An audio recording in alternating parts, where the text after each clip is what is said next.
Alam mo ba na may isang tao na kusang nag-volunteer para mamatay sa loob ng ilang buwan?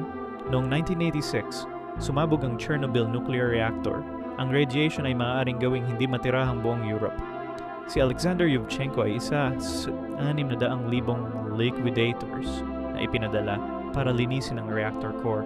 Hindi siya napilitan, kusang nag-volunteer. Alam niyang mamatay siya sa loob ng ilang buwan dahil sa radiation exposure.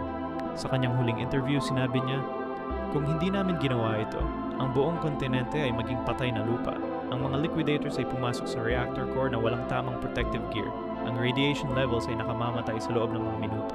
Nakita nila ang molten nuclear fuel na nakakalat sa sahig. Ang hangin ay puno ng radioactive particles. Pero patuloy silang nagtrabaho.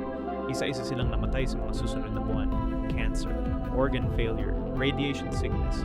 Si Yuvchenko ay namatay 3 buwan pagkatapos. Pero dahil sa kanilang sakripisyo, naiwasan ang nuclear catastrophe na maaaring pumatay sa milyon-milyong tao. Bakit kaya nila ginawa ito?